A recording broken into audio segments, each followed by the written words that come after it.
Today's hearing is on the Defense Department's efficiency initiatives announced on August 9th, 2010.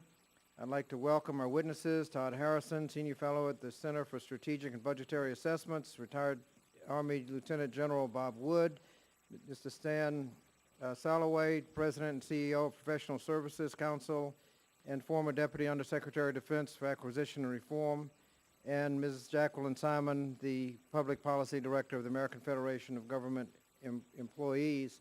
And I'd like to thank Chairman Spratt for calling this hearing. He was unavoidably detained and will not be with us today. Due to our deteriorating fiscal situation, many have suggested that the rate of growth in the base or non-war defense budget over the last decade may not be sustainable over the long term. From 2001 to 2010, the Defense Department's base budget increased an average annual rate of between 6 and 7%, from roughly $300 billion in 2001 to $535 billion in 2010. Going forward, the President's 2011 defense budget begins to reflect a more modest level of growth as more emphasis is placed on reducing the deficit. It reduces the average annual rate of growth in the Department of Defense's budget to about 1% above inflation over 5 years, a rate many deem to be insufficient to both maintain current force levels and recapitalize aging weapon systems. In August, Secretary Gates announced a Pentagon initiative to find overhead savings of $100 billion over 5 years in order to reinvest them in higher priority defense programs.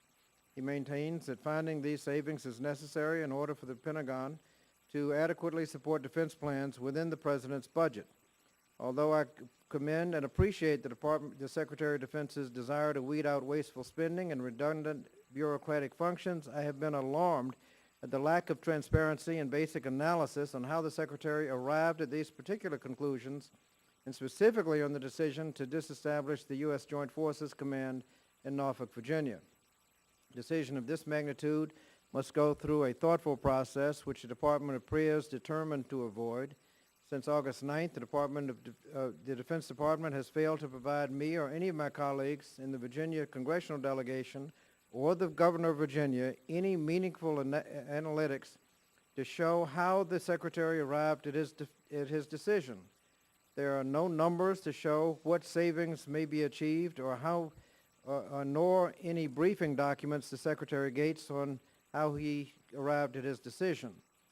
Furthermore, it is unclear if the Secretary has the authority to eliminate such a large command without current congressional approval or going through a BRAC process.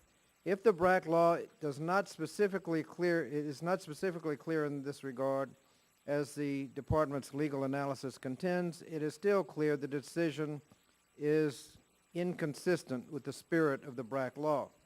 Additionally, closing JEFCOM was mentioned nowhere in the latest quadrennial defense review, and if anything, the QDR only stressed the importance of the branch's military working together, a key function of the Joint Forces Command. Adding insult to injury, the Department's rationale for closing JEFCOM has been extremely inconsistent since August 9th. In his prepared statement announcing his decision, Secretary Gates stated that JEFCOM costs at least $240 million to operate annually. However, just this week, Deputy Secretary of Defense William Lynn indicated that JEFCOM cost the Department nearly $1 billion annually to operate. On September 8th, the Defense Department officials briefed the Virginia delegation staff, and the only new information received was the Comptroller Hale's admission that the Secretary's decision was philosophical and that the true savings are still being determined. Additionally, Ms. Christina Fox, the Department's Cost Assessment and Program Evaluation from the Program Evaluation Office, stated that the cost savings were not even a significant factor in the JEFCOM decision. Instead, the Department now says its elimination would reduce redundant bureaucratic layers and make the Department more agile and efficient. And just this week, in both meetings at the Pentagon with me, Governor Robert McDonnell, and other members of the Virginia congressional delegation, and before the hearings in the House and Senate Armed Services Committee, Deputy Secretary Lynn now submits that the decision to disestablish JEFCOM was purely a military decision, and even indicated that there was no internal dissent, none.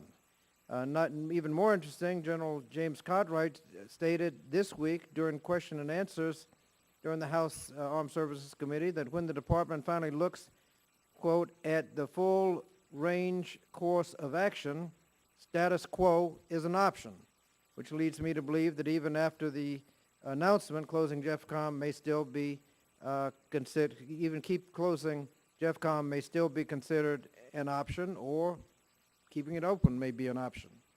So even after 7 weeks and no tangible analysis provided to Congress, the Department of Defense can't even get its story straight.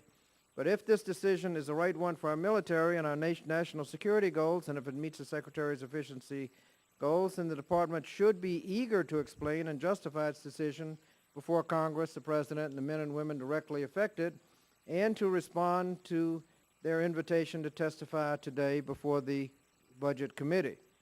And after 11 years of testimony before Congress highlighting its critical importance and indoctrinating jointness among the military, the Department should be prepared to explain what functions the Joint Forces Command will need to continue. Unfortunately, after this week's hearing, it now appears that the Secretary has made a decision based on who knows what, and now the Department is scrambling to justify it. So I think Congress needs to focus on the documents that were prepared before August 9th if we are to understand the real rationale for the decision. Anything prepared after August 9th only attempts to justify a decision that was already made.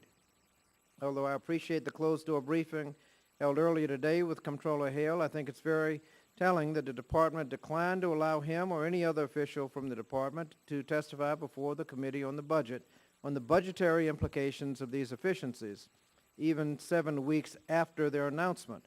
And 7 weeks after the announcement, we still have not been provided any documents with numbers on them that support the contention that any money will be saved at all. Now, at this moment, I ask unanimous consent to introduce into the record several documents. One, testimony from the Governor of the Commonwealth of Virginia, Robert McDonnell, outlining the impact of the proposed decisions on the Commonwealth of Virginia, as well as an op-ed by retired Admiral Hal Gaiman, a former commander of the Joint Forces Command, on the reasons why JEFCOM is still critical and why the mission of jointness is still not complete. And without objection, those documents will be placed in the record.